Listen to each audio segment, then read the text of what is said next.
Movies explain Hindi में आज मैं जिस फिल्म की समरी करने जा रहा हूं उस फिल्म का नाम है the house of wax. Movie की शुरुआत में हम देखते हैं एक लेडी वैक्स से एक फेस मास्क बना रही होती है और वो लेडी अपने किचन में होती है, साथ में बैठा उसका बेटा ब्रेकफास्ट कर रहा होता है। तभी वहां पर एक और आदमी एक और बच्चे को लेके आता है और उसे दूसरी चेयर पे बिठा देता है। वो दूसरा बच्चा बहुत ही ज्यादा शरारती लग रहा होता है, इसीलिए उस लेडी का हस्बैंड उसे उसकी चेयर से बांध देता है। अब सीन चेंज होता है और हम कार्ली, निक और उसके 3 दोस्तों को कार में कहीं जाते हुए देखते हैं। दरअसल वो सारे दोस्त एक फुटबॉल मैच देखने के लिए लुसियाना जा रहे होते हैं।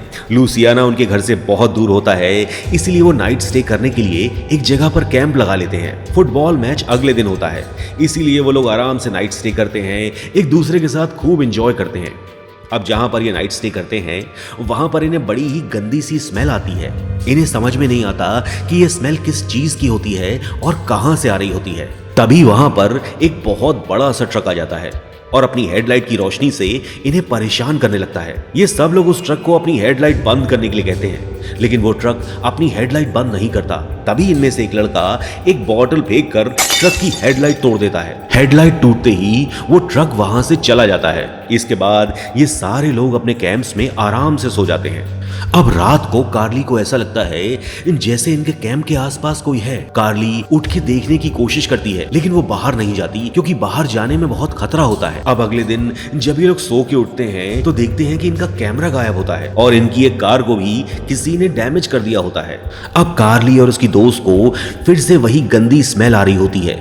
तो ये स्मेल कहां से आ रही होती है ये पता लगाने के लिए कार्ली और उसकी दोस्त उस तरफ निकल पड़ते हैं और तभी कार्ली का पैर फिसलता है और कार्ली एक गड्ढे में गिर जाती है। और जिस गड्ढे में कार्ली गिरती है उस गड्ढे में होते हैं बहुत सारे मरे हुए जानवर। ऐसा लगता है उन्हें बेरहमी से मारा गया है।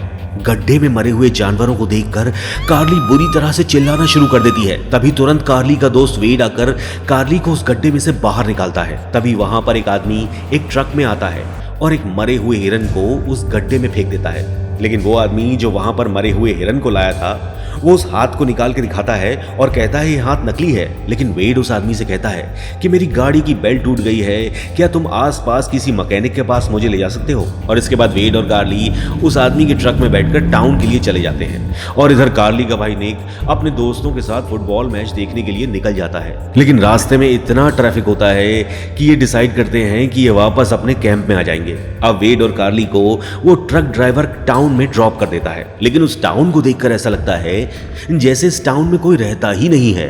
तभी ये दोनों चर्च के पास जाते हैं और चर्च में से एक आदमी बाहर निकलता है जिसका नाम होता है वो का एक गैस स्टेशन होता है और वो वेड की मदद करने के लिए तैयार हो जाता है। लेकिन वो उनसे कहता है कि तुम थोड़ी देर बाद मेरे पास आओ। वेड और कार्ली टाउन में घूमना शुरू कर देते हैं। वहां पर हम देखते हैं कि कोई इन्हें खिड़की में से देख रहा होता है। अब कार्ली और वेड घूमते घूमते हाउस ऑफ वैक्स के पास पहुंच जाते हैं, लेकिन हाउस ऑफ वैक्स बंद होता है। लेकिन ये दोनों के दोनों फिर भी उसके अंदर घुस जाते हैं और उस हाउस ऑफ वैक्स के अंदर बहुत सारे वैक्स के पुतले होते हैं। दोस्तों वो वैक्स के पुतले तो बिल्कुल इंसानों जैसे लग रहे होते हैं, ऐसा जैसे वो सचमुच के इंसान हो। तभी वेड वहां पर एक डॉगी को दिखता है। वेड को लगता है ये भी वैक्स का होगा, तो वेड उसके पास चला जाता है और जैसे ही वेड उसे छूने की कोशिश करता है वो डॉगी उस पर भौंकने लगता है। यानी वो वैक्स का नहीं होता, सचमुच का होता है। अब घूमते घूमते कार्ली एक कमरे में पहुंच जाती है। तभी कार्ली को लगता है कि उसे कोई देख रहा है। कार्ली बहुत डर जाती है। उसके बाद वो दोनों हाउस ऑफ वैक्स से बाहर आ जाते हैं। तभी वहां पर वो आ जाता है जिसका गैस स्टेशन होता है और जिसने इनसे थोड़ी देर बाद मिलने के लिए कहा होता है। अब उन दोनों को वो के गैराज में उस साइज की बेल्ट नहीं मिलती जिस साइज की बेल्ट उनकी गाड़ी में लगी होती है। तो वो उनसे कहता है कि मेरे घर में वैसी बेल्ट है और फिर वो उन दोनों को अपने घर ले जाता है। अब वो के घर पहुंचने पर कार्ली तो बाहर ही वेट करती है, लेकिन वेड उसके घर के अंदर चला जाता है। अब जब कार्ली बाहर वेट कर रही होती है तो उसे वही ट्रक दिखाई देता है जो इनके कैंप के बाहर आकर इन्हें परेशान कर रहा था।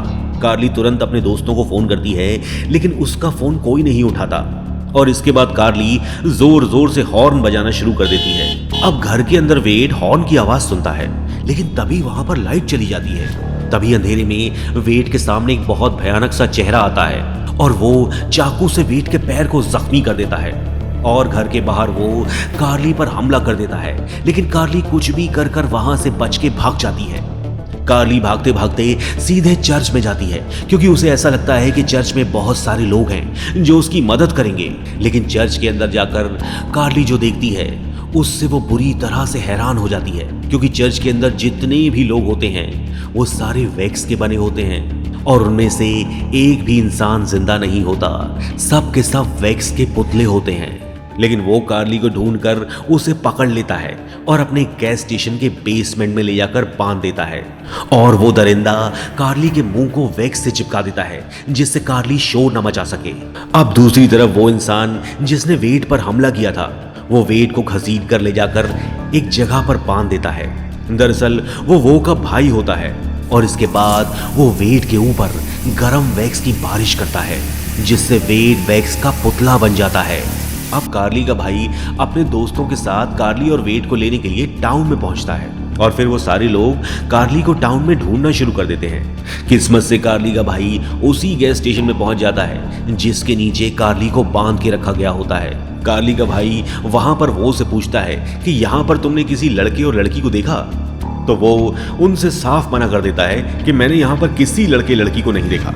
नीचे से कार्ली अपने भाई को देख लेती है, इसलिए वो किसी न किसी तरह से अपने आप को उस चेयर से छुड़ा लेती है और नीचे रेलिंग से वो अपनी उंगली बाहर निकालकर अपने भाई को दिखाती है कि शायद उसके भाई की नजर उसकी उंगली पे पड़ जाए। लेकिन अफसोस वो कार्ली की उंगली को देख नहीं पाता और फिर जब उसका भाई वहां से जाने लगता है तो कार्ली किसी न किसी तरह से अपने होठों को खोल लेती है और अपने भाई निक को आवाज देती है। निक अपनी बहन कार्ली की आवाज सुन लेता है, लेकिन तभी वो निक पर हमला करता है। निक उससे बचकर गैस स्टेशन के अंदर भाग जाता है और दरवाजे को अंदर से बंद कर देता है। इसके बाद निक तुरंत बेसमेंट में जाकर अपनी बहन को वहां से छुड़ाता है। अब बेसमेंट में से जब ये दोनों बाहर निकलते हैं तो वो वहां से गायब हो चुका होता है। अब कार्ली और निक को ये पता चलता है कि इस पूरे टाउन में वो और उसके भाई के अलावा कोई नहीं रहता।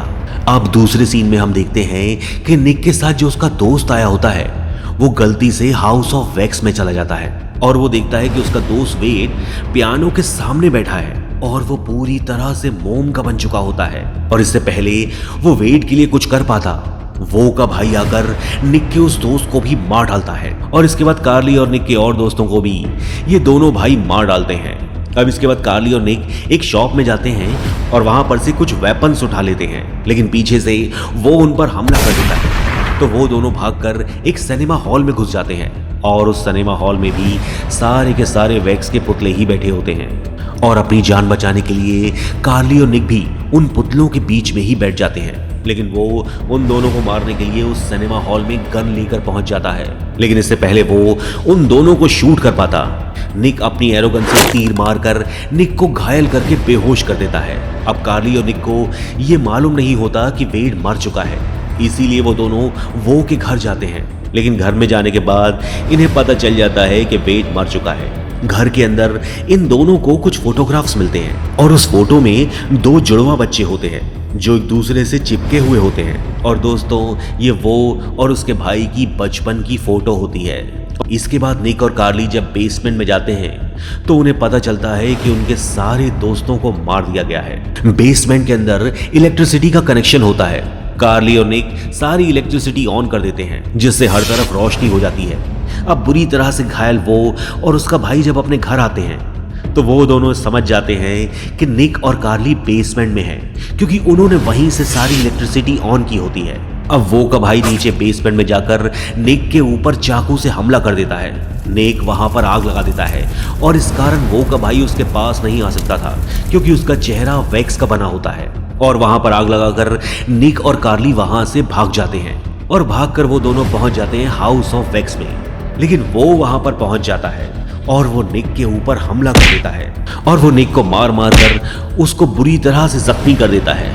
अब जो आग निक ने वो के बेसमेंट में लगाई थी वो हाउस ऑफ वैक्स तक पहुंच जाती है और आग लगने के कारण हाउस ऑफ वैक्स में सब कुछ पिघलना शुरू हो जाता है। लड़ते लड़ते वो निक को जान से मारने ही वाला होता है कि कार्ली पीछे से निक के ऊपर हमला करती है और उसे जान से मार डालती है। थोड़ी देर बाद वो का भाई भी वहां आ जाता है और जब वो देखता है कि उसका भाई मर चुका है तो वो गुस्से से पागल हो जाता है और फिर वो गुस्से से पागल होकर कार्ली को मारने के लिए उसकी तरफ बढ़ता है। कार्ली उसे बहुत समझाती है कि तुम्हारे भाई ने तुम्हारा इस्तेमाल किया है, तुम ये सब छोड़कर एक नई जिंदगी शुरू कर सकते हो। लेकिन वो कार्ली को मारने के लिए चाकू लेकर आगे बढ़ता है, लेकिन वो कार्ली को मार पाता इससे पहले निक उसके ऊपर हमला कर देता है। दोनों के बीच में खूब लड़ाई होती है, लेकिन इसी बीच में कार्ली वो के भाई के पेट में चाकू घुसाकर उसे नीचे गिरा देती है और वो सीधा गिरता है अपने भाई की बॉडी के ऊपर। और ऐसा लगता है वो लोग फिर से वैसे ही जुड़ गए जैसे जुड़े हुए पैदा हुए थे। अब भीषण आग लगने से पूरा का पूरा घर पिघलना शुरू हो जाता है। कार्ली और निक किसी तरह से बचकर वहां से बाहर निकल आते हैं और वो और उसका भाई उसी हाउस ऑफ वैक्स में दफन हो जाते हैं। अब अगले दिन जब पुलिस वहां पे आती है तो वो निक और कार्ली को बताती है कि ये टाउन तो बहुत पहले ही शट डाउन हो चुका था, लेकिन वो और उसके भाई ने यहाँ के सारे लोगों को मारकर उन्हें वैक्स का बना दिया था।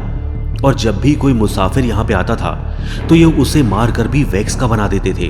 अब जब कार्ली और निक को रेस्क्यू कर लिया जाता है और वो एम्बुलेंस में जा रहे होते हैं तो वो उसी इंसान को देखते हैं जिसने इन्हें टाउन तक लिफ्ट दी थी। वो आदमी उन दोनों को देखकर मुस्कुरा रहा होता है और उसके चेहरे को देखकर ऐसा लगता है कि उसे वो और उसके भाई के मरने की खुशी है। और दोस्तों, इसी के साथ ये फिल्म यहाँ पर खत्म हो जाती है। दोस्तों, ये फिल्म रिलीज हुई थी 2005 में और इसकी IMDb रेटिंग है 5.4। दोस्तों, इस चैनल को सब्सक्राइब करना ना भूलें और बेल आइकन को जरूर प्रेस करें।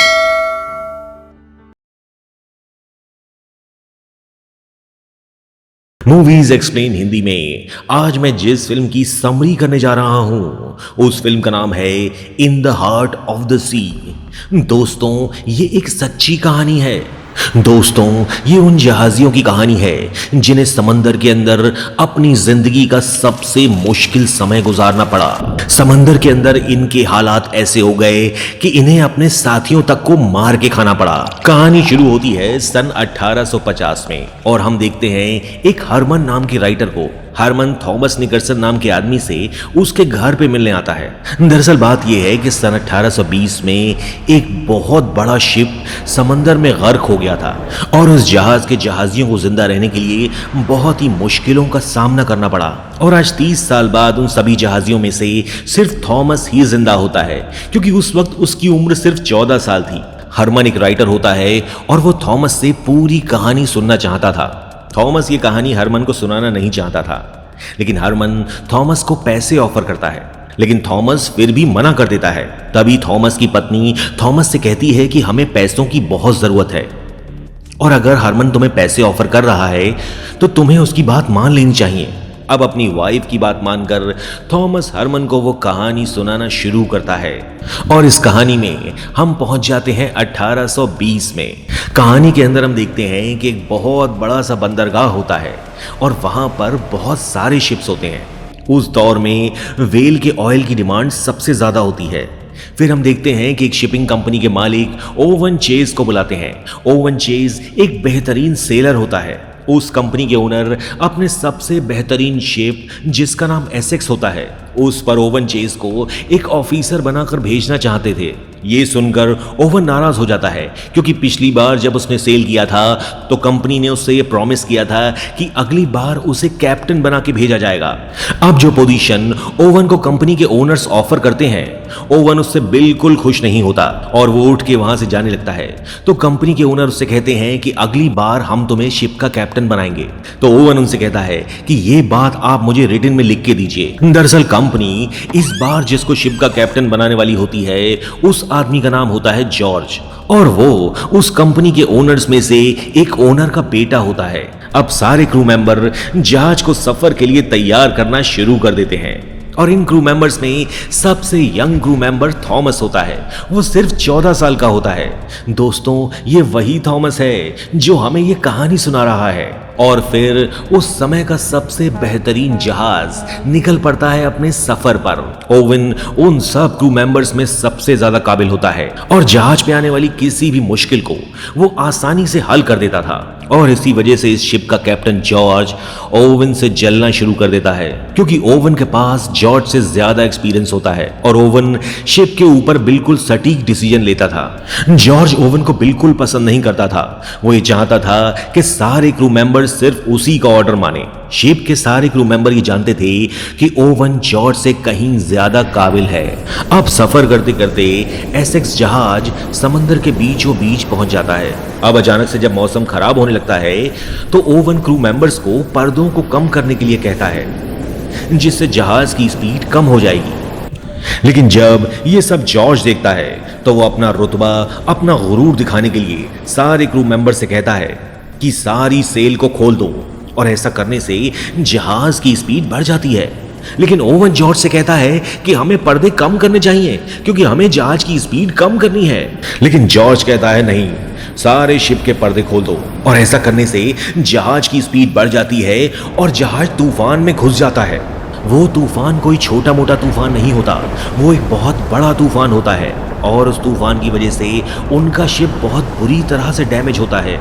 ओवन का फैसला सही था कि अगर वो पर्दों को कम खोल दे तो जहाज इतनी बुरी तरह से तूफान से नहीं टकराता। लेकिन जॉर्ज अपनी बात ऊपर रखने के लिए शिप का इतना बड़ा नुकसान करा देता है। अब जब तूफान थम जाता है तो जॉर्ज ओवन को अपने केबिन में बुलाता है। जॉर्ज ओवन से कहता है कि हम वापस लौटेंगे और अपने शिप को रिपेयर करेंगे, और साथ ही तुम एक माफीनामा लिख के दोगे जिसमें तुम ये लिखोगे कि तुमने मेरे ऑर्डर्स नहीं माने, और जिस वजह से कई सारे लोगों की जान जा सकती थी।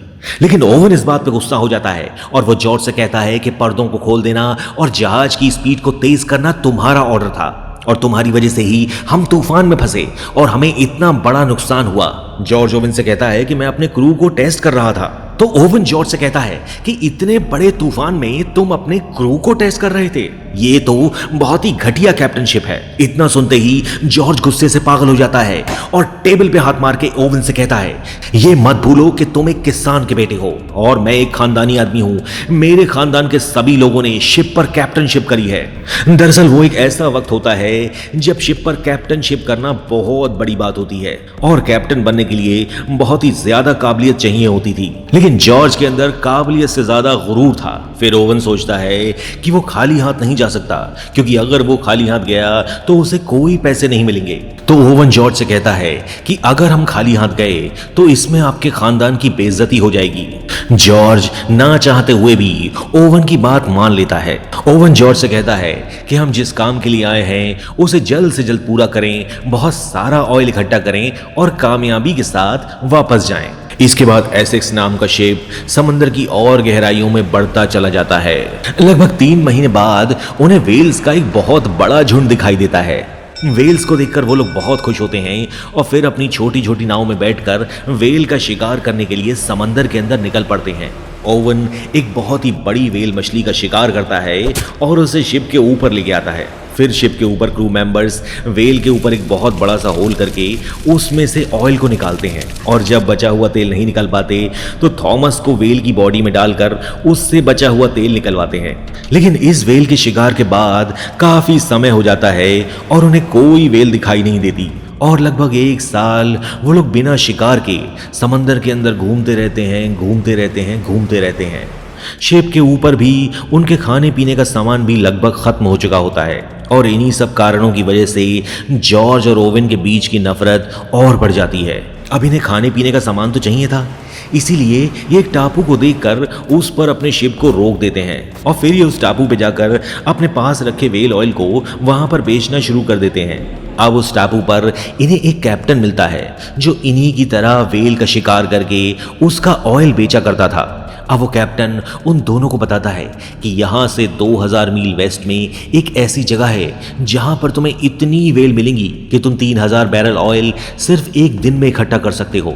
जॉर्ज और ओवन ये बात सुनकर बहुत एक्साइटेड हो जाते हैं, क्योंकि उनका टारगेट तो सिर्फ 2000 बैरल ऑयल का था। फिर कैप्टन उन दोनों को बताता है कि तुम वेल्स को मारकर उनका ऑयल तो ले सकते हो, लेकिन वहां पर एक वाइट वेल है जो लगभग 100 फुट लंबी है।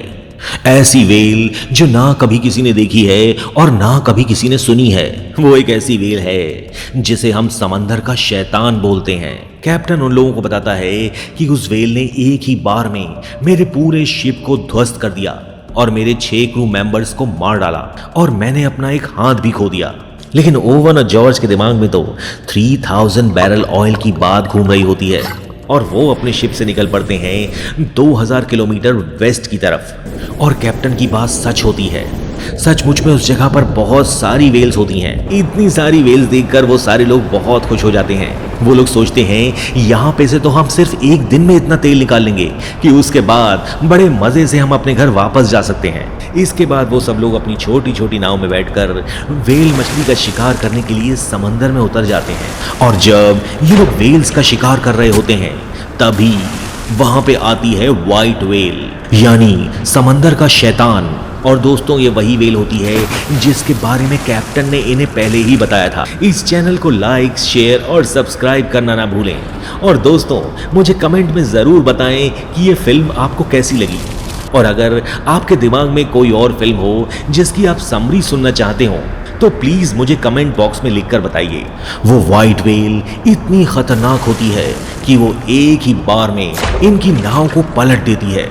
और यही नहीं, वो मछली इनके शिप के ऊपर भी हमला करती है जिससे इनका शिप डैमेज होकर लीक होना शुरू हो जाता है। लेकिन ओवन ये फैसला करता है कि वो इस व्हाइट वेल का शिकार करेगा। और फिर ओवन अपना भाला मजबूत करके उस वेल मछली के ऊपर निशाना लगाता है। भाला वेल मछली के ऊपर गड़ जाता है, लेकिन वो भाला एक रस्सी से बंधा होता है और वो विशालकाय मछली समुद्र की गहराइयों में चली जाती है। भाले से लगी रस्सी एक पोल से बंधी होती है और मछली उस रस्सी को इतनी जबरदस्त तरीके से खींचती है कि इनके शिप का वो पोल टूट जाता है। उस विशालकाय मछली ने इस शिप को पहले से ही डैमेज किया होता है और पोल टूटने के कारण ये शिप बुरी तरह से टूटना शुरू कर देता है। अब जब शिप डूबने लगता है तो सारे क्रू मेंबर अपना बचा कुचा सामान लेकर छोटी छोटी नाव में उतर जाते हैं और इन सब क्रू मेंबर के सामने एसएक्स नाम का बेहतरीन शिप जल समाधि ले लेता है। और वो सारे जहाजी नाव में बैठकर अपने शिप को डूबता हुआ देखते हैं। और इसके बाद वो सारे जहाजी एक अनजान सफ़र पर निकल पड़ते हैं और वो सफ़र इन्हें कहाँ लेके जाएगा इन्हें नहीं पता होता। समंदर बहुत बेरहम होता है। ये सब लोग एक तूफान में फंस जाते हैं और उस कारण इनके कई साथी जख्मी हो जाते हैं। ऐसे करते करते इन लोगों को समंदर के अंदर 34-35 दिन हो जाते हैं। इनका खाने पीने का राशन बिल्कुल खत्म हो चुका होता है। तभी इन लोगों को दूर एक आइलैंड दिखाई देता है और उस आइलैंड को देखकर ये सारे लोग बहुत खुश हो जाते हैं और फिर ये लोग अपनी नाव से उस आइलैंड की तरफ जाना शुरू कर देते हैं। लेकिन तभी वहां पर वही विशालकाय व्हाइट वेल आकर इन पर हमला कर देती है और इनकी नाव को तोड़ देती है। लेकिन ये सारे के सारे लोग बहते हुए किनारे तक पहुंच जाते हैं। अब उस आइलैंड पर खाने की तलाश में ओवन एक गुफा के अंदर जाता है तो वो वहां पर बहुत सारे नर कंकाल देखता है। उन नर कंकालों को देखकर सबको ये समझ में आ जाता है कि समुद्र के इस भाग में कोई भी शिप नहीं आता। इसके बाद वो सब अपनी बची कुची और टूटी फूटी नाव को रिपेयर करते हैं और समुद्र के अंदर जाने की तैयारी करते हैं। इसके बाद वो सब अपनी बोट्स में बैठकर समुद्र के अंदर चले जाते हैं। समुद्र के अंदर का सफर बहुत ही लंबा और बहुत ज्यादा थकाने वाला होता है। तभी इनका एक साथी उस बोट पर मर जाता है। वो सब लोग सोचते हैं कि अब हमें इसे पानी के अंदर बहा देना चाहिए, लेकिन ओवन उन्हें मना करता है क्योंकि उनका वो मरा हुआ साथी उन सबको जिंदा रख सकता है उनका खाना बनके। थॉमस जो सिर्फ 14 साल का होता है, जब वो ये जानता है कि जिंदा रहने के लिए उसे इंसान का मांस खाना पड़ेगा, वो बुरी तरह से घबरा जाता है। और ऐसा करते करते इन सब लोगों को समुद्र के अंदर 71 दिन हो जाते हैं। और इसके बाद सबसे भयानक चीज़ ये होती है कि ये सब अपना पेट भरने के लिए एक गेम खेलते हैं। और ये खेल ऐसा होता है कि इसमें जब कोई हार जाता है तो उसे अपनी जान देनी होगी, क्योंकि जान देने के बाद ही वो बाकी सबका खाना बनेगा। अब जब ये लोग गेम खेल रहे होते हैं तो इनके शिप का कैप्टन जॉर्ज गेम हार जाता है और जॉर्ज को मारने की जिम्मेदारी उसी के कजिन को दी जाती है। लेकिन जॉर्ज का कजिन जॉर्ज को गोली मारने की जगह अपने आप को गोली मार लेता है जॉर्ज को अपने ऊपर बहुत घमंड होता है, लेकिन किस्मत ने उसके हालात ऐसे कर दिए होते हैं कि उसका सारा घमंड चूर चूर हो चुका होता है। वो लोग इसी तरह समंदर में बहते रहते हैं, लेकिन एक दिन वही विशालकाय व्हाइट व्हेल उनकी नाव के बीच में आ जाती है। ओवन फिर से अपना भाला उठाकर उस व्हेल का शिकार करने की कोशिश करता है, लेकिन जैसे ही वो व्हेल ओवन के पास आती है, ओवन को वो निशान दिखता है जो उसने पहले भाला मारकर व्हेल को जख्मी किया था। ओवन उस व्हेल की आंखों में देखता है और फिर कुछ सोचने के बाद ओवन इस व्हेल पे हमला नहीं करता और वो उस व्हेल को वहां से जाने देता है। इसके बाद वो व्हाइट व्हेल उनका कभी पीछा नहीं करती। अब समंदर में तैरते तैरते कैप्टन जॉर्ज और ओवन की बोट्स अलग अलग हो जाती हैं, यानी वो एक दूसरे से दूर दूर हो जाते हैं। लेकिन फिर किस्मत इनका साथ देती है। कैप्टन जॉर्ज की बोट को एक शिप दूर से देख लेता है और कैप्टन जॉर्ज को रेस्क्यू कर लिया जाता है। लेकिन दूसरी तरफ ओवन की बोट अभी भी समुद्र में बह रही होती है और उनकी हालत बहुत ज़्यादा बुरी होती है क्योंकि उनके पास खाने पीने को कुछ नहीं होता। तभी उन्हें आसमान में पक्षी दिखाई देते हैं। वो समझ जाते हैं कि वो किसी आइलैंड के पास में हैं और ये बात सच होती है। दूर उन्हें एक आइलैंड दिखाई देता है और आइलैंड को देखकर उन लोगों के अंदर जिंदा रहने की उम्मीद फिर से जग जाती है और फिर इन लोगों को भी बचा लिया जाता है। और फिर 1821 में ये सारे लोग अपने घर वापस पहुंच जाते हैं। ओवन अपनी फैमिली से मिलता है और बहुत खुश होता है। फिर ओवन वो शहर हमेशा के लिए छोड़कर एक मर्चेंट कैप्टन बन जाता है। कैप्टन जॉर्ज कंपनी के ओनर्स को ये बताते हैं कि उनके शिप को व्हाइट व्हेल ने डिस्ट्रॉय किया था। अब हम प्रेजेंट सीन में आते हैं और हम देखते हैं कि थॉमस ने पूरी कहानी उस राइटर को सुना दी होती है। वो राइटर थॉमस से कहता है कि वो 1 साल लगाकर एक ऐसी फिक्शनल स्टोरी लिखेगा जो कि सच्ची कहानी से इंस्पायर होगी। राइटर थॉमस से कहता है कि मुझे आपकी कहानी से ये इंस्पिरेशन मिली है कि जिंदगी में कभी हार नहीं माननी चाहिए। इसके बाद वो राइटर हरमन उस किताब को लिखता है और उस किताब का नाम होता है मोबी डिक और ये किताब अमेरिका में बहुत फेमस होती है। और दोस्तों, इसी के साथ ये फिल्म यहीं पर खत्म हो जाती है। ये फिल्म रिलीज हुई थी 2015 में और इसकी IMDb रेटिंग है 6.9। इस चैनल को सब्सक्राइब करना ना भूलें और बेल आइकन को जरूर प्रेस करें।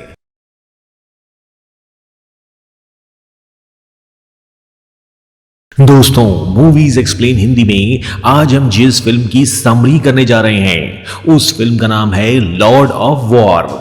इस फिल्म का हीरो यूरी अपनी फैमिली के साथ एक रेस्टोरेंट चलाता है, लेकिन उसका रेस्टोरेंट जो होता है वो कुछ खास नहीं चलता होता। तो एक दिन यूरी के फादर उससे सामने वाले रेस्टोरेंट में स्पेशल डिश क्या बनी है ये देख कर आने को बोलते हैं। अब जैसे ही यूरी उस रेस्टोरेंट में जाता है तभी वहां पर 2 रशियन गैंग्स के बीच में धुआंधार गोलीबारी होने लगती है। पहली बार गन फायरिंग देखकर यूरी को ये आइडिया आता है कि यूरी को गन्स का ही बिजनेस करना चाहिए। अब यूरी गन्स का बिजनेस करना शुरू कर देता है और वो अपनी पहली डील इजराइल की बनी गन्स का करता है। अब जब यूरी गन खरीदने वाले को गन के बारे में बता रहा होता है तो वो आदमी यूरी के ऊपर गन तान देता है। तो यूरी उससे कहता है कि मुझे मारकर आप अपनी अगली डील नहीं कर पाओगे। वो आदमी यूरी को गन के पैसे देकर गन लेकर वहां से चला जाता है और अपने भाई बिताली को अपने बिजनेस का पार्टनर बना लेता है। अब बर्लिन में वो दोनों भाई एक एग्जीबिशन में मिस्टर शिमोंग से मिलते हैं। मिस्टर शिमोंग एक बहुत ही बड़े गन सप्लायर होते हैं और शिमोंग का ये उसूल होता है कि वो वॉर में सिर्फ एक ही साइड के लोगों को गन बेचते थे। पर यूरी उनसे कहता है कि क्यों ना उन्हें दोनों साइड के लोगों को गन बेचे। शिमोंग यूरी के ऑफर को मना कर देता है। अब कुछ समय बाद यूरी एक बड़ा हाथ मारता है। वो यूएसए मिलिट्री गन्स को लिबनान में किलो के भाव बेच देता है। यूरी हर तरह के लोगों को जैसे कम्युनिस्ट, टेररिस्ट सबको गन सप्लाई करता है। धीरे धीरे यूरी एक बहुत बड़ा गन सप्लायर बन जाता है। यूरी के पास 5 देशों के पासपोर्ट होते हैं और वो उन सबको एक कंटेनर में रखता था। जिस देश में यूरी बिजनेस करने जाता था वहीं का पासपोर्ट और सूटकेस अपने साथ रखता था। यूरी हमेशा कोड लैंग्वेज में ही अपने आर्म डीलर्स से बात करता था, जैसे मदर का मतलब रॉकेट लॉन्चर, चिल्ड्रन का मतलब रॉकेट और एंजल किंग का मतलब AK-47 राइफल। अब एक बार यूरी जब शिप से गन सप्लाई करने ले जा रहा होता है, तभी इंटरपोल के कुछ ऑफिसर्स उसके शिप पर जबरदस्ती आ जाते हैं। उसमें से एक ऑफिसर जैक यूरी से कंटेनर को खोलने के लिए कहता है। कंटेनर खोलने पर उन्हें बस उसमें से आलू ही मिलते हैं। यूरी ने उसके सीनियर ऑफिसर को पहले से ही पैसे खिला रखे होते हैं, तभी तो उन ऑफिसर्स के आने से पहले ही यूरी ने शिप का हुलिया ही बदल दिया होता है। अब एक बार एक गन सप्लायर यूरी को गन के बदले में 6 किलो कोकेन देता है। यूरी कोकेन लेने से मना कर देता है तो वो गन सप्लायर गुस्से में आकर यूरी को गोली मार देता है। यूरी को मजबूरन पैसों की जगह कोकेन लेनी ही पड़ती है। अब यूरी कोकेन ले तो लेता है, लेकिन उसका भाई बिताली एक कोकेन का पैकेट लेकर वहां से भाग जाता है। फिर 12 दिन बाद बिताली यूरी को मिलता है। बिताली पूरी तरह से ड्रग एडिक्ट हो चुका होता है। ड्रग एडिक्ट होने के कारण यूरी उसे एक रिहैब सेंटर में छोड़ आता है। अब इसके बाद यूरी अपनी ड्रीम गर्ल को पाने के लिए $20,000 का एक नकली फोटो शूट कराता है और जिस होटल में फोटो शूट होना होता है उस होटल को भी पूरा बुक कर लेता है। अब उस होटल में एवा और यूरी के सिवा कोई नहीं होता। यूरी एवा को अपने प्राइवेट प्लेन में न्यूयॉर्क ले जाता है और रास्ते में यूरी एवा से ये कहता है कि उसका ट्रांसपोर्ट का बिजनेस है। एवा को यूरी से प्यार हो जाता है और कुछ समय बाद वो दोनों शादी कर लेते हैं। अब सोवियत यूनियन कोल्ड वॉर के खत्म हो जाने का ऐलान करती है। यूरी इस बात से बहुत खुश हो जाता है, लेकिन वॉर खत्म होने से गन की बिक्री भी कम हो जाती है। लेकिन यूरी इस बात को एक अच्छे मौके की तरह लेता है। वो अपने अंकल दिमित्री, जो कि सोवियत यूनियन आर्मी में एक बड़े ऑफिसर होते हैं, उनकी मदद से सोवियत यूनियन की गन, टैंक, हेलीकॉप्टर को बेचना शुरू कर देता है। शिमोन यूरी से पार्टनरशिप की बात करने आता है, लेकिन यूरी उसे पार्टनरशिप के लिए मना कर देता है। शिमोन यूरी की गाड़ी में बम लगा देता है, लेकिन यूरी वो गाड़ी दिमित्री को दे देता है और जैसे ही दिमित्री उस गाड़ी में बैठता है, बम ब्लास्ट हो जाता है। अब समय बीतता है और यूरी लाइबेरिया में अपनी गन्स की सेल करता है। लाइबेरिया में एंद्रे एक सेल्फ डिक्लेयर प्रेसिडेंट होता है। यूरी उससे मिलने उसके बेटे के साथ जाता है। एंद्रे यूरी की प्रेजेंटेशन वाली गन से अपने एक सिपाही को गोली मार देता है। तब यूरी एंद्रे से कहता है कि तुमने इस गन को यूज किया है, अब तुम्हें ये गन खरीदनी ही पड़ेगी। एंद्रे हंसने लगता है और यूरी के साथ बिजनेस करने के लिए तैयार हो जाता है, लेकिन गन डीलिंग का पेमेंट एंद्रे यूरी को डायमंड्स में करता है। फिर एक दिन यूरी अपनी कार से कहीं जा रहा होता है तो वो देखता है एक हेलीकॉप्टर उसे फॉलो करने लगता है। यूरी तुरंत एक टनल के अंदर जाता है और फिर अपने कंटेनर में चला जाता है। अब दूसरी तरफ एबा नीचे देखती है तो वो देखती है कि बहुत सारे लोग वहां पे डस्टबिन में से कुछ ढूंढ रहे होते हैं। एबा तुरंत यूरी को फोन करती है, लेकिन यूरी उसे ये सब इग्नोर करने के लिए कहता है। अब वो जो नीचे डस्टबिन में ढूंढ रहे होते हैं वो सारे जैक के ऑफिसर्स होते हैं और वो उस डस्टबिन में से सारे पेपर्स ले आते हैं और उन पेपर्स की मदद से वो ये पता लगा लेते हैं कि यूरी अपनी वेपन्स की अगली डील कहां करने वाला है। अब यूरी एक वेपन्स से भरा हुआ प्लेन अफ्रीका ले जा रहा होता है और जिस प्लेन में सारे के सारे वेपन्स इलीगल होते हैं, तभी एक फाइटर प्लेन यूरी के प्लेन पर तड़ातड़ गोलियां चलाता है और उन्हें वार्निंग देता है कि वो प्लेन को नीचे तुरंत एयरपोर्ट पर ले जाएं। लेकिन यूरी अपने पायलट को जंगल के बीच के रास्ते पर प्लेन उतारने के लिए कहता है और वो लोग ऐसा ही करते हैं। फिर यूरी अपना दिमाग चलाता है और वो वहां के गांव वालों को सिर्फ 10 मिनट में सारी गन्स बांट देता है। अब जब थोड़ी देर बाद जैक और उसके ऑफिसर्स आते हैं तो उन्हें वहां पर कुछ नहीं मिलता। जैक के पास यूरी को गिरफ्तार करने के लिए कोई सबूत नहीं होता, लेकिन जैक यूरी को 24 घंटे के लिए अपनी हिरासत में ले लेता है। जैक यूरी को वहीं पर बांध के चला जाता है और मजे की बात यह थी कि रात भर में गांव वाले यूरी के सामने उसके प्लेन के टुकड़े टुकड़े करके ले जाते हैं। खैर यूरी किसी तरह लाइबेरिया के होटल में पहुंच जाता है और होटल में वो देखता है कि एंद्रे और उसके बेटे ने मिस्टर शिमोन को पकड़ के रखा होता है। एंद्रे जबरदस्ती यूरी को गन पकड़वा कर मिस्टर शिमोन को गोली मार देता है। अब जैक एवा से मिलता है और उसे यूरी के बारे में सब बता देता है। जब एवा को ये मालूम पड़ता है कि यूरी गन्स की डीलिंग करता है तो वो यूरी को बहुत समझाती है और इस कारण उन दोनों में काफी झगड़ा भी होता है। फिर आखिरकार यूरी एबा की बात मानकर गन्स का बिजनेस कुछ समय के लिए बंद कर देता है। एक दिन एंद्रे न्यूयॉर्क में यूरी के घर आता है और एंद्रे यूरी से कहता है कि उसे उससे बढ़िया गन सप्लायर आज तक नहीं मिला। एंद्रे यूरी को एक हीरा देता है और गन्स की एक डील करने को कहता है। अब यूरी निकल पड़ता है गन्स की डील के लिए और वो साथ में अपने भाई बिताली को भी ले जाता है और फिर यूरी और बिताली गन्स के साथ पहुंच जाते हैं लाइबेरिया। एंद्रे उन दोनों को देखकर बहुत खुश होता है। अब जब यूरी गन्स की डील कर रहा होता है और हीरो की जांच कर रहा होता है तो बिताली देखता है कि कुछ लोगों ने एक माँ और उसके मासूम बच्चे को मार डाला। बिताली ये सोचता है कि हे भगवान, अगर इनके हाथ में गन्स आ गई तो क्या होगा, ये सबको मार डालेंगे। बिताली यूरी को डील कैंसिल करने के लिए कहता है, लेकिन यूरी बिताली से कहता है कि अगर हमने ये डील कैंसिल करी तो ये हमें मार डालेंगे। फिर बिताली गन्स से भरे ट्रक को एक ग्रेनेड से ब्लास्ट कर देता है और दूसरे ट्रक को ब्लास्ट करने के लिए दौड़ता है, लेकिन वहां डील कर रहे क्रांतिकारी लोग बिताली को गोलियों से छलनी कर देते हैं और बिताली मर जाता है। यूरी ये सब देख रहा होता है और खून का घूंट पी के रह जाता है। गन्स मिलने के बाद उन क्रांतिकारियों ने वहां के मासूम लोगों को बेरहमी से मार डाला। यूरी की पर्सनल लाइफ बर्बाद हो चुकी होती है। एवा अपने बच्चे के साथ यूरी को हमेशा के लिए छोड़ के जा चुकी होती है। यूरी के पेरेंट्स ने उससे हर तरह के रिश्ते खत्म कर दिए होते हैं। अब यूरी को जैक पकड़ लेता है और उससे कहता है कि उसके खिलाफ यूरी को जिंदगी भर के लिए जेल में डालने के काफी सबूत हैं। लेकिन यूरी जैक से कहता है कि तुम मुझे एक मिनट भी जेल में नहीं रख पाओगे। और ऐसा ही होता है। एक हाई रैंक का ऑफिसर जैक के पास आता है और वो जैक से कहता है कि यूरी को छोड़ दे, और मजबूरन जैक को यूरी को छोड़ देना पड़ता है। दरअसल यूरी एक तरह से यूएसए गवर्नमेंट के लिए ही काम करता था। जो गन्स अमेरिकन गवर्नमेंट सप्लाई नहीं कर पा रही होती थी, उन्हें यूरी सप्लाई करता था। इसके बाद वो लोग यूरी को बड़ी इज्जत के साथ वहां से जाने देते हैं और फिर कुछ समय बाद यूरी फिर से गन्स का बिजनेस शुरू कर देता है और फिल्म यहीं पे खत्म हो जाती है। दोस्तों, ये फिल्म रिलीज हुई थी 2005 में और इसकी IMDb रेटिंग है 7.6। दोस्तों, इस चैनल को सब्सक्राइब करना ना भूलें और बेल आइकन को जरूर प्रेस करें। दोस्तों, मूवीज एक्सप्लेन हिंदी में आज मैं जिस फिल्म की समरी करने जा रहा हूं, उस फिल्म का नाम है the silence of the lambs. दोस्तों, ये एक साइको किलर की कहानी है जो अपने शिकार को बहुत ही बेरहमी के साथ मार डालता है।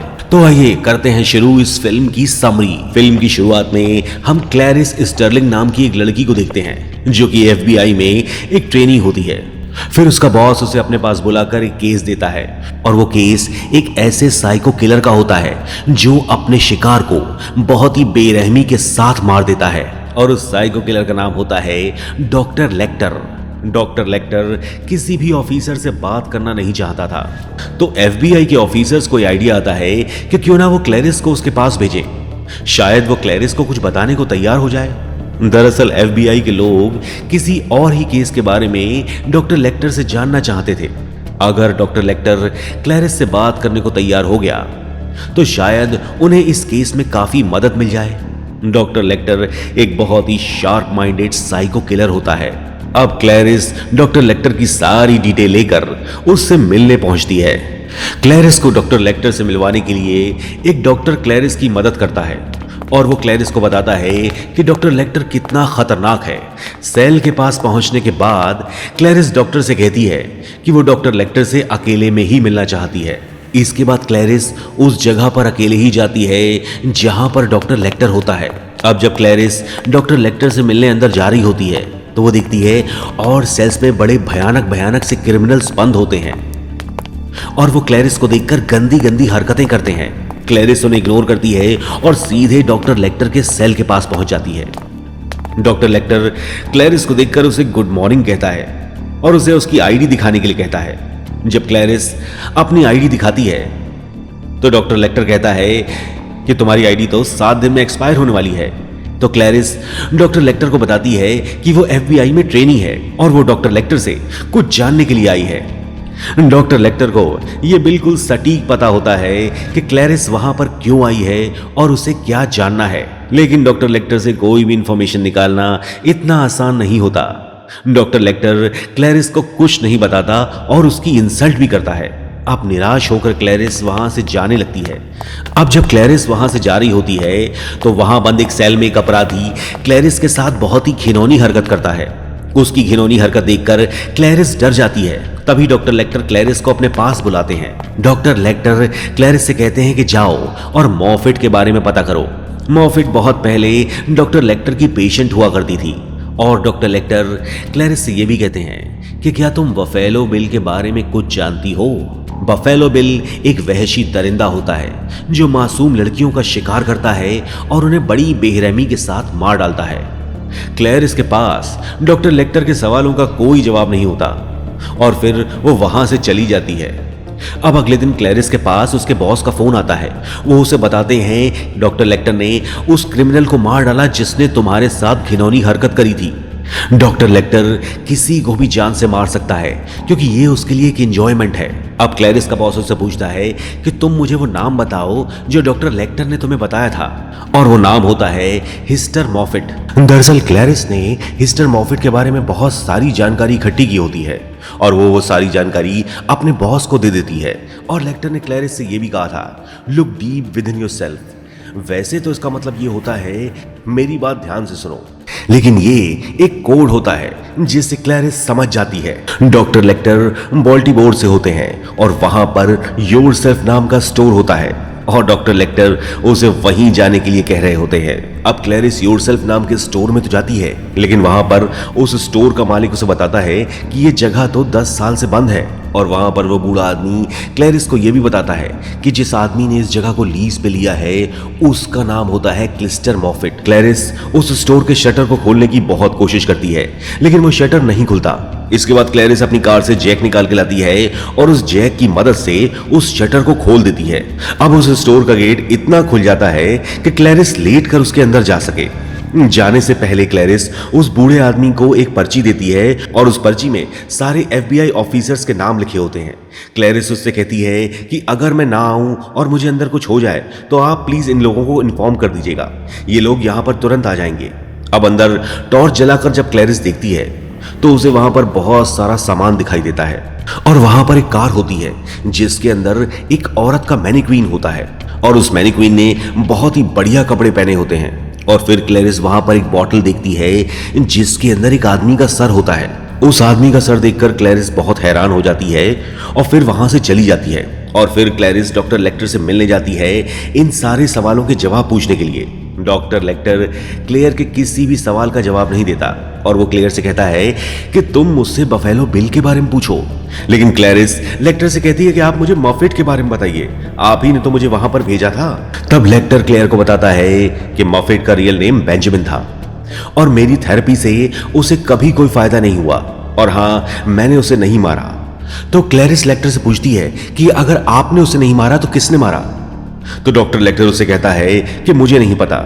तभी लेक्टर क्लैरिस से कहता है कि मैं तुम्हारी मदद बफेलो बिल को पकड़ने में कर सकता हूं अगर तुम मुझे इस छोटे से कमरे में से किसी अच्छी जेल में शिफ्ट करा दो तो। डॉक्टर लेक्टर को उस छोटे से कमरे में लगभग 8 साल हो चुके होते हैं और यहां पर डॉक्टर शिल्टन डॉक्टर लेक्टर को बहुत ही टॉर्चर करता था। लेक्टर क्लैरिस से कहता है कि मैं एक ऐसी जगह पे रहना चाहता हूं जहां पे मैं पेड़ पौधे, खुला आसमान और समंदर को देख सकूं। और इसके बाद जो डॉक्टर लेक्टर क्लैरिस को बताता है वो सबसे खतरनाक बात होती है। डॉक्टर लेक्टर क्लैरिस से कहता है कि अब तुम्हारे पास ज्यादा समय नहीं है क्योंकि बफेलो बिल अपने नए शिकार की तलाश में निकल पड़ा है। अब सीन चेंज होता है और हम देखते हैं एक बड़ी प्यारी सी लड़की कार ड्राइव करके कुछ गाना गा रही होती है और जब वो लड़की अपने घर के पास पहुंचती है तो वो देखती है एक आदमी जिसका हाथ टूटा हुआ होता है वो एक सोफा अपनी गाड़ी में रखने की कोशिश कर रहा होता है, लेकिन वो सोफे चेयर को गाड़ी में रख नहीं पा रहा होता। इसीलिए वो लड़की उस आदमी की मदद करने के लिए उस सोफा चेयर को उठाकर गाड़ी के अंदर रखती है, लेकिन जैसे ही वो लड़की गाड़ी के अंदर जाती है वो आदमी उस लड़की के ऊपर हमला कर देता है और उसे बेहोश कर देता है। और दोस्तों, यही बफेलो बिल है। और उसके बाद वो उस लड़की को किडनैप करके अपनी गाड़ी में ले जाता है। अब अगले दिन क्लैरिस के पास एक मर्डर की खबर आती है।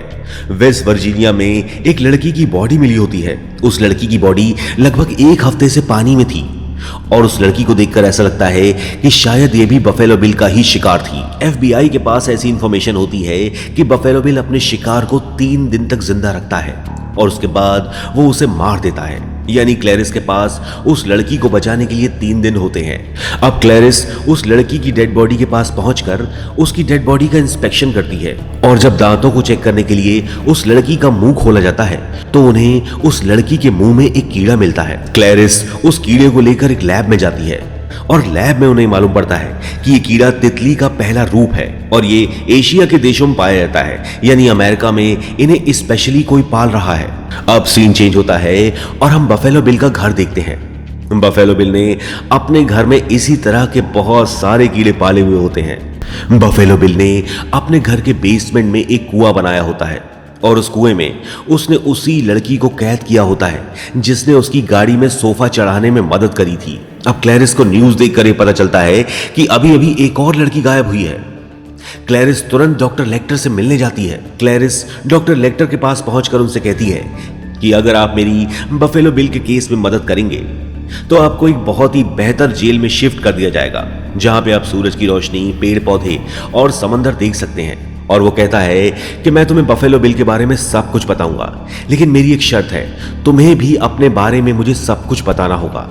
FBI के ऑफिसर्स ने क्लेयर से मना किया था कि वो अपने बारे में कुछ भी लेक्टर को ना बताए, लेकिन यहां सवाल एक लड़की की जिंदगी का होता है। अब डॉक्टर लेक्टर क्लैरिस की जिंदगी से जुड़ी सारी बातें उससे पूछते हैं और क्लैरिस एक एक कर उन्हें अपनी जिंदगी की सारी बातें बताती है। अब अपने बारे में सारी बातें बताने के बाद क्लैरिस डॉक्टर लेक्टर से पूछती है कि अब आप मुझे बफेलो बिल के बारे में बताइए।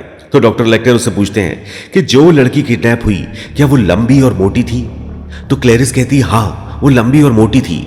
फिर डॉक्टर लेक्टर क्लैरिस से कहते हैं कि जिस लड़की का मर्डर हुआ तुम मुझे उसके बारे में और बातें बताओ। तो क्लैरिस कहती है कि उस लड़की के मुंह में जबरदस्ती कोई चीज डाली गई थी। तो डॉक्टर लेक्टर कहते हैं क्या वो बेबी बटरफ्लाई थी? तो क्लैरिस कहती है हाँ, वो बटरफ्लाई का पहला रूप था। दरअसल बफेलो बिल अपनी आइडेंटिटी से नफरत करता था, इसीलिए वो अपना जेंडर चेंज कराना चाहता था और अपना जेंडर चेंज कराने के लिए वो जिन जिन हॉस्पिटल्स में गया उन सब हॉस्पिटल्स ने उसे रिजेक्ट कर दिया। बफेलो बिल एक मुजरिम बन के पैदा नहीं हुआ था, उसके ऊपर बेतहाशा जुल्म हुए थे, इसीलिए आज वो एक वहशी दरिंदा बन गया है। लेकिन हाँ, उसके इरादे बहुत ही ज्यादा खतरनाक हैं। ये सब जानकर क्लैरिस वहां से चली जाती है। अब इसके बाद डॉक्टर लेक्टर को बांध के कैथरीन की मॉम के पास लाया जाता है। कैथरीन वही लड़की होती है जिसे बफेलो बिल ने किडनैप किया होता है। वहां पहुंचकर डॉक्टर लेक्टर बफेलो बिल की सारी इंफॉर्मेशन उन लोगों को बता देता है कि बफेलो बिल कहां रहता था, कैसा दिखता था और इस वक्त उसकी उम्र क्या है। अब ये सब जानकर FBI के लोगों को ये लगता है कि उन्होंने लगभग केस सॉल्व कर लिया है और बस अब वो उसे पकड़ ही लेंगे और वादे के मुताबिक डॉक्टर लेक्टर को एक बेहतर जेल में शिफ्ट कर दिया जाता है। अब क्लैरिस को यह पता चलता है कि जो नाम लेक्टर ने FBI को बताया है वो है लुइस फ्रैंक और ये एक एनाग्राम होता है। इसका मतलब होता है आयरन सल्फाइड, जो सोने जैसी दिखती है लेकिन सोना नहीं होती और बेवकूफ लोग उसे सोना समझ लेते हैं, यानी लेक्टर ने उन लोगों को गलत नाम बताया होता है। अब जब क्लैरिस डॉक्टर लेक्टर से मिलती है तो डॉक्टर लेक्टर उससे कहते हैं कि तुम जो कुछ भी ढूंढ रही हो वो सब इसी फाइल में है। डॉक्टर लेक्टर क्लैरिस से पूछता है कि जब तुम्हारे फादर का मर्डर हुआ और तुम अपनी मदर के कजिन के यहाँ चली गई तो उसके बाद तुम्हारे साथ क्या हुआ? क्लैरिस डॉक्टर लेक्टर को बताती है कि उसने एक सुबह भेड़ों के बच्चों को चीखने की आवाज सुनी और उसने बाहर जाके देखा तो उसने देखा कि लोग बेरहमी से उन भेड़ों को मार रहे हैं। तो क्लैरिस ने उन भेड़ों को बचाने के लिए उनका दरवाजा खोल दिया, लेकिन भेड़ें इतनी डरी हुई थीं कि वो वहां से कहीं भागी नहीं। तभी क्लैरिस की नजर एक लैंप पर पड़ी तो उसने उसे उठाया और वहां से भागी, लेकिन वहां के लोगों ने क्लेयर्स को पकड़ लिया और उस लैंप को क्लेयर से छीनकर उसे मार डाला। डॉक्टर लेक्टर क्लेयर से पूछता है क्या तुम आज भी अंधेरे में चीख कर उठ जाती हो? तो क्लेयर कहती हाँ, मैं आज भी अंधेरे में चीख कर उठ जाती हूँ। लेक्टर पूछता है क्या तुम्हें आज भी भेड़ों के चीखने की आवाज सुनाई देती है? तो क्लेयर कहती हाँ, मुझे आज भी भेड़ों के चीखने की आवाज सुनाई देती है। और फिर डॉक्टर लेक्टर क्लेयर से कहता है कि तुम्हें ऐसा लगता है कि अगर तुमने कैथरीन की जान बचा ली तो फिर तुम्हें उन भेड़ों की आवाज कभी सुनाई नहीं देगी। क्लेयर कहती हाँ, ऐसा ही है। क्लेयर उस साइको किलर के बारे में डॉक्टर लेक्टर से और जानकारी मांगती है, लेकिन इससे पहले डॉक्टर लेक्टर कुछ और इंफॉर्मेशन देते।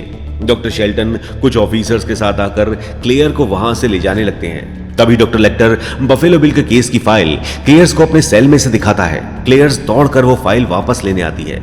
इसके बाद क्लेयर्स वो फाइल लेकर वहां से चली जाती है। अब उस फाइल में से डॉक्टर लेक्टर एक पिन निकाल लेता है और उस पिन की मदद से अपनी हथकड़ी को खोल लेता है। और इसके बाद जब गार्ड्स डॉक्टर लेक्टर को खाना देने आते हैं तो डॉक्टर लेक्टर उन दोनों को मारकर वहां से भाग जाता है। अब जब दूसरी सिक्योरिटी वहां पर आती है तो वो देखती है कि 2 गार्ड्स बहुत ही जख्मी हालत में वहां पड़े होते हैं और लेक्टर वहां से गायब होता है। अब उनमें से एक जख्मी गार्ड को वो लोग तुरंत हॉस्पिटल ले जाने लगते हैं और बाकी सभी गार्ड डॉक्टर लेक्टर को वहां पर ढूंढने लगते हैं। अब लिफ्ट की छत में से खून टपकना शुरू हो जाता है। सारे गार्ड्स ये समझ जाते हैं कि डॉक्टर लेक्टर लिफ्ट के ऊपर है। वो लोग अपने जख्मी साथी को तुरंत एम्बुलेंस में भेजते हैं और वो लोग सही होते हैं। लेक्टर लिफ्ट के ऊपर बेहोश पड़ा होता है। गार्ड्स उस पर गन से फायर करते हैं लेकिन लेक्टर की बॉडी में कोई मूवमेंट नहीं होता। और फिर जब वो लोग अंदर से लिफ्ट खोलते हैं तो वो देखते हैं जो आदमी नीचे गिरता है वो डॉक्टर लेक्टर नहीं बल्कि उन्हीं में से गार्ड होता है। डॉक्टर लेक्टर तो उस एम्बुलेंस में होता है। डॉक्टर लेक्टर ने गार्ड के कपड़े खुद पहन लिए होते हैं और उसे अपने कपड़े पहना दिए होते हैं। अब डॉक्टर लेक्टर उस एम्बुलेंस में सबको मारकर वहां से भाग जाता है। अब जब क्लेयर्स बफेलो बिल की फाइल देख रही होती है तो वो देखती है डॉक्टर लेक्टर ने उन सारी जगहों को मार्क किया होता है जहां पर डेड बॉडीज मिली होती हैं। और यहां क्लेयर्स को यह मालूम पड़ता है फेड्रिका नाम की लड़की को बफेलो बिल ने सबसे पहले मारा था। अब यहां पर क्लेयर्स को एक बात तो साफ हो जाती है कि बफेलो बिल जिन लड़कियों को मारता था उन्हें वो पहले से ही जानता था। क्लेयर्स फेड्रिका नाम की लड़की के घर जाती है और उसके सामान और कपड़ों की छानबीन करती है और छानबीन करके ये मालूम पड़ता है कि वो लड़की एक टेलर थी और जिस पैटर्न में बफेलो बिल लड़कियों की स्किन को काटता था उससे क्लेयर्स को ये यकीन हो जाता है कि बफेलो बिल भी एक टेलर है। और क्लेयर्स को ऐसा लगता है कि वो लड़कियों की स्किन को काटकर अपने लिए कोई ड्रेस बना रहा है।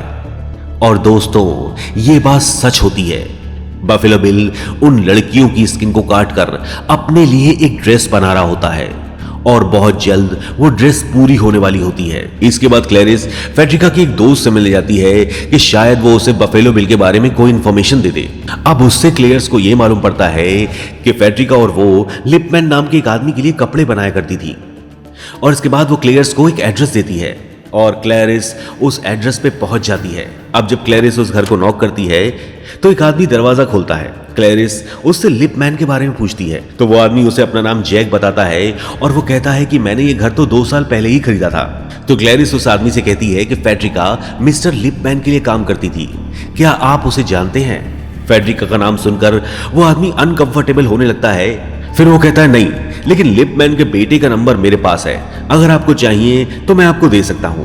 और जब क्लैरिस अंदर आती है तो वो वहां पर बहुत सारे सुई धागे देखती है और वहां पर क्लैरिस को वही कीड़ा दिखाई देता है जो उसे एक लड़की की डेड बॉडी के मुंह में से मिला था।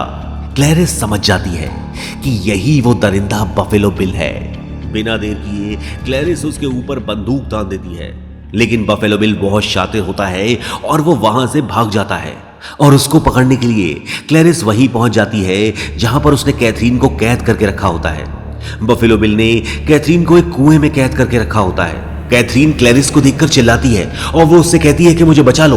क्लैरिस कैथरीन से कहती है कि मैं तुम्हें बचा लूंगी, लेकिन इस वक्त तुम चुप रहो। कैथरीन बहुत डरी हुई होती है और वो लगातार क्लैरिस से कहती है कि मुझे छोड़ के मत जाओ, मुझे छोड़ के मत जाओ। अब क्लैरिस बफेलो बिल को ढूंढते हुए एक कमरे में पहुंच जाती है और बफेलो बिल उस कमरे की लाइट बंद कर देता है जिससे क्लैरिस को कुछ दिखाई नहीं दे रहा होता। और दोस्तों हम जानते हैं कि क्लैरिस को अंधेरे से बहुत डर लगता है, लेकिन उस वक्त वो अपनी हिम्मत नहीं हारती और बफेलो बिल का मुकाबला करने के लिए पूरी तरह से तैयार होती है। बफेलो बिल उस कमरे में पहले से ही होता है और उसने नाइट विजन ग्लासेस पहने होते हैं। इसका मतलब बफेलो बिल सब कुछ देख सकता था और कैथरीन कुछ नहीं। और फिर जैसे ही बफेलो बिल अपनी गन लोड करके क्लैरिस को अपना निशाना बनाता है, गन लोडिंग की आवाज सुनते ही क्लैरिस उसी तरफ तड़ातड़ गोलियां चला देती है। और फिर हम देखते हैं कि वो सारी गोलियां बफेलो बिल की छाती को छलनी कर देती हैं और बफेलो बिल मर जाता है। इसके बाद FBI की सारी टीम कैथरीन और क्लैरिस को वहां से सही सलामत निकाल लेते हैं। इतना बड़ा केस सॉल्व करने के लिए गवर्नमेंट की तरफ से क्लैरिस को रिवॉर्ड मिलता है और उसके लिए एक शानदार पार्टी रखी जाती है। लेकिन उसी पार्टी में क्लैरिस को एक फोन आता है और वो फोन होता है डॉक्टर लेक्टर का। और डॉक्टर लेक्टर क्लैरिस से कहते हैं कि अब तुम्हें लैम्स के चीखने की आवाज तो नहीं आती, क्लैरिस डॉक्टर लेक्टर से बात करना चाहती है, लेकिन डॉक्टर लेक्टर उससे कहता है कि अभी मैं बहुत बिजी हूं और उससे बाद में बात करूंगा। क्लैरिस समझ जाती है कि कुछ ना कुछ गड़बड़ होने वाला है। अब हम डॉक्टर शेल्टन को देखते हैं। डॉक्टर शेल्टन वही डॉक्टर होता है जो डॉक्टर लेक्टर को जेल में बहुत टॉर्चर किया करता था। अब जब डॉक्टर शेल्टन अपनी सिक्योरिटी के साथ जा रहा होता है तो डॉक्टर लेक्टर उसका पीछा करते हैं। और दोस्तों, हम ये जानते हैं कि डॉक्टर लेक्टर अपने शिकार को जिंदा नहीं छोड़ता। और इसी के साथ ये फिल्म यहाँ पे खत्म हो जाती है। दोस्तों, ये फिल्म रिलीज हुई थी 1991 में और IMDb पर इसकी रेटिंग है 8.6 और इस फिल्म को 5 ऑस्कर अवार्ड्स मिले थे। इस चैनल को सब्सक्राइब करना ना भूलें और बेल आइकन को जरूर प्रेस करें। मूवीज एक्सप्लेन हिंदी में मैं आपका स्वागत करता हूं। दोस्तों, आज मैं जिस फिल्म की समरी करने जा रहा हूं वो एक सच्ची कहानी है और इस फिल्म का नाम है द जंगल। मूवी की शुरुआत में हम यूसी नाम के एक लड़के को देखते हैं। यूसी अपनी जिंदगी खुल के जीना चाहता था, पूरी तरह से जीना चाहता था और दुनिया की हर जगह एक्सप्लोर करना चाहता था। यूसी पूरे एक्साइटमेंट के साथ ऑस्ट्रेलिया के एक जंगल में जाता है और इस ट्रिप में यूसी की मुलाकात मार्कस से होती है और धीरे धीरे वो दोनों अच्छे दोस्त बनने लगते हैं। और अगले दिन मार्कस अपने एक और दोस्त केविन से यूसी को मिलवाता है। केविन एक जबरदस्त फोटोग्राफर होता है और देखते ही देखते ये तीनों बहुत ही अच्छे दोस्त बन जाते हैं। फिर उसी कैंप में यूसी को एक बहुत ही खूबसूरत लड़की मिल जाती है। धीरे धीरे वो दोनों एक दूसरे के करीब आने लगते हैं और ऐसा लगता है कि उन्हें एक दूसरे से प्यार हो गया। अब इसके बाद अगले दिन यूसी वहां के एक लोकल मार्केट में घूम रहा होता है। तभी एक आदमी उसे पीछे से आवाज देता है और उससे पूछता है, क्या तुम अमेरिकन हो? तो यूसी उसे जवाब देता है, नहीं। और ये होता है काल यूसी को बताता है, अगर तुम्हें असली एडवेंचर लेना है तो तुम्हें जंगलों के बीच में जाना होगा। वहां पर इंडियन आदिवासी रहते हैं जिन्हें अब तक किसी ने नहीं देखा। काल को जंगल के बारे में बहुत कुछ पता होता है। यूसी काल की बातें बड़े ध्यान से सुनता है और ये सारी बातें यूसी को बहुत रोमांचित करती हैं। अब इसके बाद यूसी ये सारी बातें आकर मार्कस और केविन को बताता है और यूसी उनसे भी कहता है कि उन्हें भी जंगल का असली मजा लेना चाहिए, जंगल के बीच में जाके। यूसी उन दोनों से कहता है कि हम कुछ अलग करने के लिए पैदा हुए हैं। हम आम ट्रैवलर्स नहीं हैं जो यहाँ पर आते हैं, घूमते फिरते हैं। हमें जंगल के बीच में जाके असली जंगल देखना है। पहले पहले तो केविन और मार्कस को यूसी की बातें समझ में नहीं आती, लेकिन धीरे धीरे वो दोनों भी जंगल में जाने के लिए तैयार हो जाते हैं और इस बात से यूसी बहुत खुश होता है। और इसके बाद इन चारों लोगों की जंगल के अंदर जाने की प्लानिंग शुरू हो जाती है। काल मैप के ऊपर उन तीनों को यह समझाता है कि हमें जंगल का रास्ता कैसे तय करना है। इसके बाद ये चारों लोग एक प्लेन से जंगल के बीच में जाते हैं और इसके बाद जंगल के अंदर जाने की जर्नी स्टार्ट करते हैं। इन चारों में यूसी सबसे एक्साइटेड होता है क्योंकि उसको एडवेंचर के साथ जिंदगी जीने में बहुत मजा आता है। अब रात होने पर ये चारों लोग आग जलाते हैं, उसके बाद अपने अपने कैंप में सो जाते हैं। अब जब मार्कस सो रहा होता है तो अचानक से उसे कुछ फील होता है। वो चीख के उठ जाता है। उसे लगता है जैसे उस पर किसी जानवर ने अटैक कर दिया। बाद में पता चलता है वो कोई जानवर नहीं बल्कि सिर्फ एक कीड़ा था। दोस्तों, इन चारों में मार्कस का दिल काफी कमजोर होता है। इस चैनल को लाइक, शेयर और सब्सक्राइब करना ना भूलें। और दोस्तों, मुझे ये भी बताएं कि आपको मेरी समरी कैसी लगती है। अब फिर जब ये अगले दिन अपने सफर पे निकलते हैं तो अचानक से बहुत तेज बारिश होना शुरू हो जाती है। दरअसल बारिश को आने में अभी 15-20 दिन थे, लेकिन अचानक से बारिश हो जाती है। लेकिन ये अपनी मंजिल के लिए लगातार चलते रहते हैं। जंगल के काफी अंदर चलने के बाद इन्हें एक ट्राइब मिलता है। ये चारों लोग उस ट्राइब को देखकर बड़े खुश हो जाते हैं क्योंकि वहां के लोग बहुत ही अच्छे होते हैं और वो लोग काल को पहले से ही जानते होते हैं। वो चारों लोग गांव वालों के साथ खूब अच्छा टाइम बिताते हैं और उनके साथ खूब हंसी मजाक करते हैं। और फिर वहां पर एक नदी में यूसी को एक छोटा सा सोने का टुकड़ा भी मिल जाता है। यूसी उस सोने के टुकड़े को पाकर बहुत खुश होता है। इसके बाद वो चारों लोग उन सभी आदिवासियों को गुड बाय बोलकर जंगल के बहुत अंदर उन आदिवासियों की तलाश के लिए निकल पड़ते हैं जिन्हें आज तक किसी ने नहीं देखा। फिर काल अपनी बंदूक से एक बंदर को गोली मारता है और फिर उन सबको जंगल का खाना खिलाता है। अब वहां पर रात बिताने के बाद जब ये अगले दिन फिर से अपनी जर्नी चालू करते हैं तो मार्कस की हिम्मत टूट जाती है, क्योंकि चलते चलते उसके पूरे पैर में छाले पड़ जाते हैं और उसके पैरों की बहुत बुरी हालत हो जाती है। तो फिर ये सब लोग यही डिसाइड करते हैं कि उस दिन वो लोग उसी जगह पर रुकेंगे। अब केविन यूसी से फ्रस्ट्रेट होकर कहता है कि अगर मार्कस इतना कमजोर है तो वो इस ट्रिप पे आया ही क्यों? क्या उसे पता नहीं कि जंगल बेरहम होता है? और अगर मार्कस की ऐसी ही हालत रही तो उन आदिवासियों तक पहुंचने से पहले बरसात शुरू हो जाएगी और फिर हमारा उन आदिवासियों तक पहुंचना नामुमकिन हो जाएगा और हम सब इसी जंगल में फंस जाएंगे। अब एक दिन और बीत जाता है, लेकिन मार्कस की हालत तो और ज्यादा खराब हो जाती है। कार्ल उन सबसे कहता है कि उस आदिवासी कबीले तक पहुंचने में हमें 3 से 4 दिन और लग जाएंगे, लेकिन मार्कस की हालत चलने लायक बिल्कुल नहीं है। कार्ल उन सबसे कहता है कि अब हमें यहां से वापस चलना चाहिए क्योंकि हम आगे जा ही नहीं सकते। लेकिन यूसी हार मानने को तैयार नहीं होता। वो इतनी दूर उन आदिवासियों को देखने के लिए आया होता है। फिर केविन को एक आइडिया आता है। वो उन सबसे कहता है कि क्यों ना हम पानी के रास्ते से जाएं, इससे हम जल्दी भी पहुंचेंगे और मार्कस को चलना भी नहीं पड़ेगा। पर कार्ल उनसे कहता है कि ये नदी बहुत बेरहम है क्योंकि इसमें कई जगहों पर बहुत तेज बहाव है और फिर कुछ जगहों पर बड़े बड़े पत्थर भी हैं। लेकिन वो तीनों कार्ल को नदी के रास्ते जाने के लिए मना ही लेते हैं और इसके बाद वो सब जंगल से लकड़ियां काटकर अपने बड़े बड़े चाकुओं से एक राफ्ट बनाना शुरू करते हैं और फिर काफी मेहनत मशक्कत के बाद एक बहुत ही बढ़िया राफ्ट बनके तैयार हो जाती है। और फिर इस राफ्ट का कैप्टन होता है कार्ल। वो बाकी तीनों से कहता है कि सब लोग सिर्फ मेरे ही ऑर्डर्स फॉलो करेंगे। इसके बाद वो सब अपनी राफ्ट लेकर नदी में उतर जाते हैं, लेकिन नदी के अंदर जाना इतना आसान नहीं होता। कुछ ही समय बाद इनके सामने बहुत बड़ी बड़ी चट्टानें आने लगती हैं और पानी का बहाव भी बहुत ज्यादा तेज हो जाता है। नदी का बहाव इतना ज्यादा तेज होता है कि इनकी राफ्ट उसमें बड़ी तेजी से बहना शुरू हो जाती है। अब केविन कहता है कि हमें नदी के बहाव के साथ चलना चाहिए, लेकिन कार्ल कहता है नहीं, हमें राइट चलना चाहिए। फिर वो कहता है कि नहीं, हमें लेफ्ट चलना चाहिए। इसी वजह से कार्ल और केविन में राफ्ट के ऊपर बुरी तरह से लड़ाई हो जाती है। यूसी इनकी लड़ाई को रोकने की कोशिश करता है और उसके बाद ये अपनी राफ्ट को एक किनारे पे लगाते हैं। अब बोट किनारे पहुंचने के बाद कार्ल उन सबसे कहता है कि तुम सबको मेरी बात माननी चाहिए थी, लेकिन खैर आज रात हम यहीं रुकेंगे और कल सुबह अपना सफर तय करेंगे। दरअसल कार्ल को तैरना नहीं आता था और वो पानी से डरता था, इसीलिए वो नदी के रास्ते जाना नहीं चाहता था। अब एक दिन उसी जगह पर बिताने के बाद जब ये लोग अगले दिन अपनी बोट तैयार करते हैं तो कार्ल उनसे कहता है कि मैं बोट के रास्ते नहीं जाऊंगा, मैं पैदल चल के जाऊंगा। ये सुनकर वो बाकी तीनों बहुत हैरान हो जाते हैं और फिर मार्कस भी कहता है कि मैं कार्ल के साथ पैदल चल के ही जाऊंगा। फिर उन चारों में ये डिसाइड होता है कि 2 लोग तो नदी के रास्ते से जाएंगे और 2 लोग जंगल के रास्ते से जाएंगे। इसके बाद ये लोग एक दूसरे को अलविदा बोलकर अपनी अपनी मंजिल की तरफ निकल जाते हैं। अब पूरे जोशो खरोश के साथ केविन और यूसी नदी में अपनी राफ्ट लेकर निकल पड़ते हैं।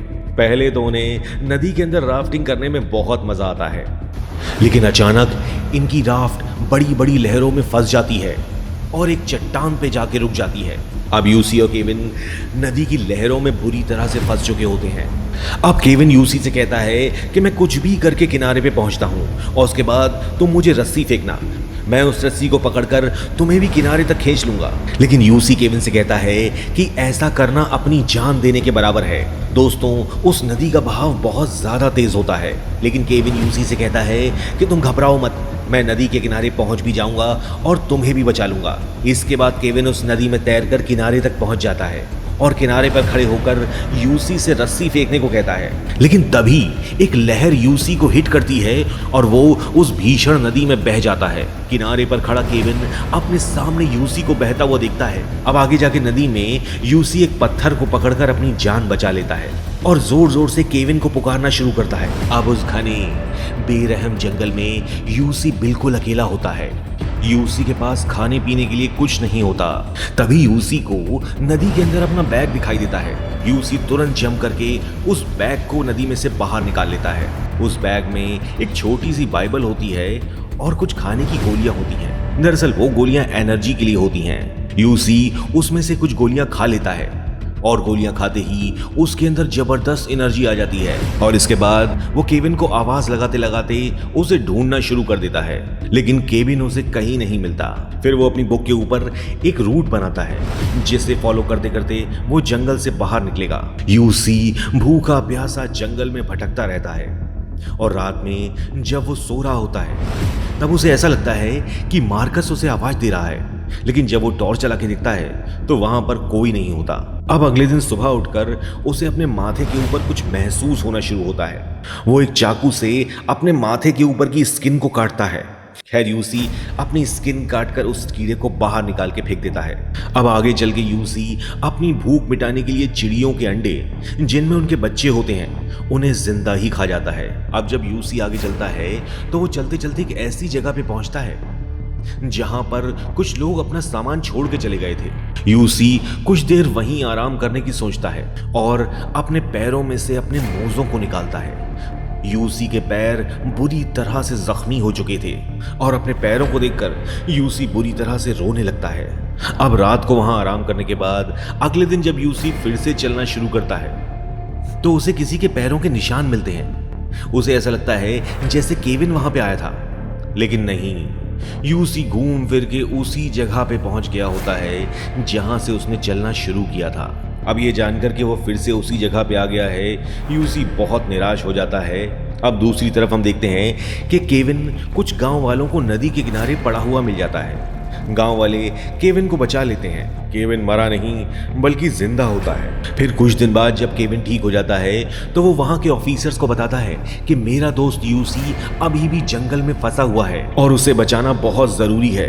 उस गांव के ऑफिसर्स केविन की बात मान लेते हैं और फिर प्लेन से यूसी को ढूंढना शुरू कर देते हैं। जंगल में यूसी उस प्लेन को देख लेता है और फिर वो एक लाल कपड़ा हवा में दिखाना शुरू करता है, लेकिन अफसोस प्लेन बहुत ऊपर होता है और प्लेन में से केविन यूसी को नहीं देख पाता और वापस लौटने के बाद केविन के हाथ कुछ नहीं लगता, यानी उसे यूसी की कोई खबर नहीं मिलती। लेकिन केविन हार मानने वालों में से नहीं होता। फिर केविन एक बोट के ड्राइवर को नदी के अंदर चलने के लिए कहता है तो उस बोट का ड्राइवर केविन से कहता है कि अब तो 3 हफ्तों से ज्यादा हो चुके हैं, तुम्हारा दोस्त मर चुका होगा।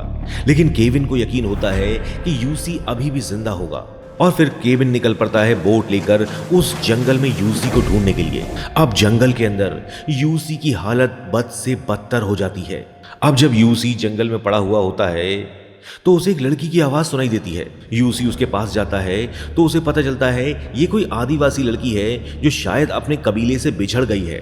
वो लड़की यूसी से डर जाती है और उसे देखकर वहां से भागने लगती है, लेकिन यूसी उसे इशारों में समझाने की कोशिश करता है कि मैं रास्ता भटक चुका हूँ। यूसी उस लड़की से लगातार बात करता रहता है और उसका कॉन्फिडेंस जीतने की कोशिश करता है। अब जब रात हो जाती है तो यूसी उस लड़की को बड़े प्यार से अपने पास सुलाता है, लेकिन जब सुबह होती है तो वो लड़की वहां से गायब होती है। दोस्तों, वो लड़की यूसी के साथ कभी थी ही नहीं। ये सब कुछ उसके दिमाग में चल रहा था। दोस्तों, भूख और प्यास के कारण यूसी का मानसिक संतुलन बिगड़ जाता है। वो हंसते हंसते अपने रास्ते के ऊपर आगे चलता है और तभी यूसी एक दलदल में गिर जाता है और वो उस दलदल के अंदर बुरी तरह से धंसना शुरू हो जाता है। यूसी जब उस दलदल में बुरी तरह से फंस चुका होता है तभी उसे एक बात याद आती है कि ईश्वर हमेशा तुम्हारे साथ है, और ऐसा सोचकर यूसी के अंदर थोड़ी सी हिम्मत आती है और फिर यूसी एक पेड़ की शाख पकड़ के उस दलदल से बाहर निकलता है। आगे जाकर यूसी के शरीर पर बहुत सारी चींटियां काट लेती हैं और उन चींटियों के काटने से उसे इतना ज्यादा दर्द होता है कि उसे अपनी पूरी लाइफ फ्लैशबैक में दिखाई देना शुरू हो जाती है। लेकिन फिर भी यूसी किसी भी तरह से नदी के किनारे पहुंच जाता है। यूसी अपने जिंदा रहने की सारी उम्मीदें खो चुका होता है और फिर अपने दोनों हाथों को फैलाकर आसमान को देखते हुए वहीं पर सो जाता है। अब अगले दिन हम देखते हैं कि केविन यूसी को ढूंढने के लिए उसी रूट पर निकला होता है और किनारे पर पहुंचने के बाद उसे यूसी कहीं दिखाई नहीं देता। वो निराश हो जाता है और अपनी बोट में बैठकर वापस लौटने लगता है। लेकिन तभी यूसी की आंख खुलती है और वो केविन को देख लेता है। लेकिन यूसी इतना कमजोर हो चुका होता है कि वो केविन को पुकार नहीं पाता और वो अपने सामने उसे जाते हुए देखता है। लेकिन दोस्तों, ईश्वर को तो कुछ और ही मंजूर होता है। अपनी बोट पर बैठा केविन अपनी नजर घुमाता है और उसकी नजर यूसी पे पड़ जाती है और वो यूसी को देख लेता है और फिर केविन अपनी बोट घुमाता है और दौड़ता हुआ जाके यूसी की जान बचा लेता है। दोस्तों, इसे ही सच्ची दोस्ती कहते हैं।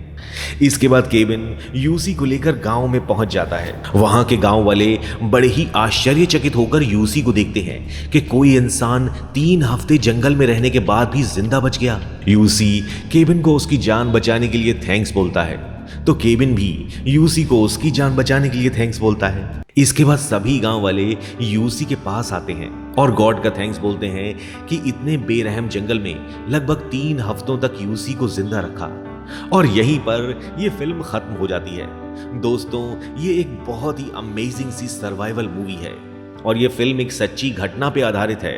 ये फिल्म 2017 में रिलीज हुई थी और इसकी IMDb रेटिंग है 6.7। दोस्तों, इस चैनल को सब्सक्राइब करना ना भूलें और बेल आइकन को जरूर प्रेस करें।